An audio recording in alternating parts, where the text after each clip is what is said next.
Assim, todos independentes, culpado ou inocente, têm direito à defesa, né? Eu acho que Sim. isso aí é claro para todo mundo.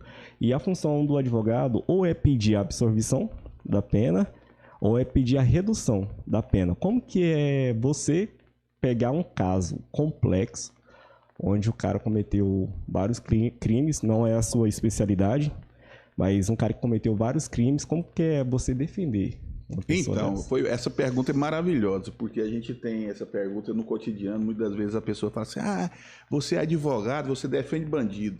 Não, a gente tem que esclarecer para essas pessoas que, primeiro do surgimento do direito, que foi lá em Roma, né? Porque até um professor meu conta engraçado essa história do surgimento do direito, que o cara tinha furtado algo em Roma e virou a esquina, e os soldados de Roma estavam atrás dele para prendê-lo.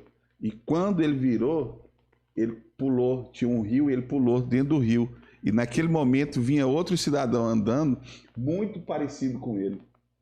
E acabaram que prenderam o cara errado, levaram para a forca e iam matar uma pessoa inocente. E aí por isso que houve o surgimento do direito. Porque naquele momento, quando ia acionar, né, a guilhotina lá para matar, uma das pessoas levantou a mão e falou, não foi esse que furtou. O que furtou pulou dentro do rio.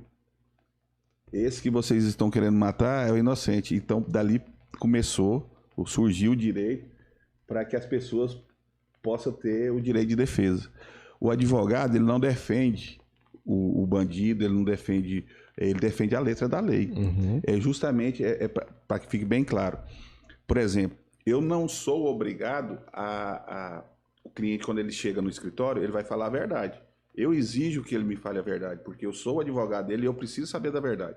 E diante dessa verdade que ele me contar, é que eu vou buscar uma tese, né, uma tese jurídica para defendê-lo.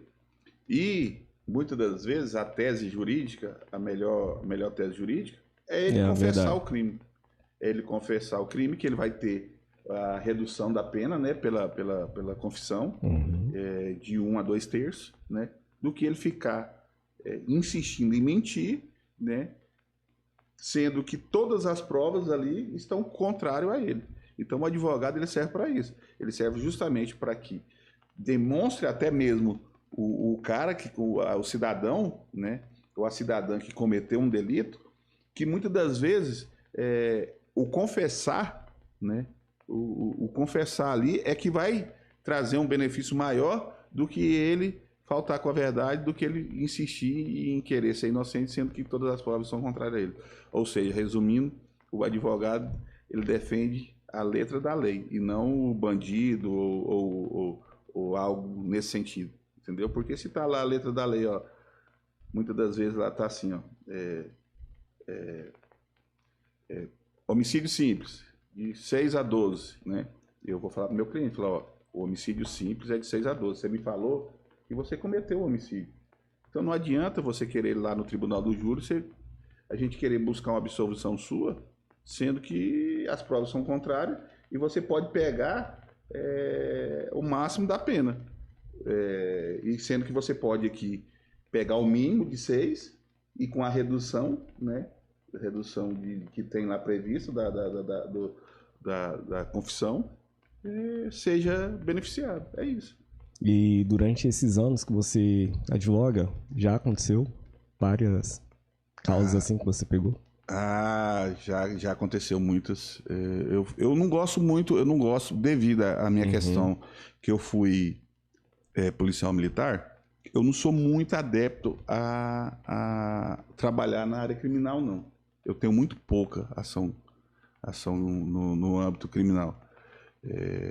Eu deixo mais para os meus associados. Mas, assim, em contrapartida, aquelas que eu tenho até uma certa facilidade, porque eu fui militar, né? E aí você tem essa experiência, te traz benefícios de como que, né, você vai fazer perguntas, você vai participar de uma audiência e você vai buscar, né, contradição, até mesmo perante os policiais, para que o seu cliente não seja condenado. Mas já aconteceu várias vezes do cliente insistir em querer falar, não, eu não sou, né? Eu não fiz, mas muitas das vezes as provas são tão claras, né, e contrárias a ele que eu falo, não, amigo, mas aqui não adianta. Aqui a gente tem que seguir esse caminho que é o que vai te beneficiar. Porque você cometeu. Errar, né? Errar é humano, né? A gente não pode persistir no erro. E se a gente errou, a gente tem que o quê? A gente tem que pagar pelo erro, né? A lei tá aí para isso, né? E então você vai orientar ele que se pague de uma forma, porque muitas das vezes, por exemplo, se não tem o advogado, vou te citar um exemplo.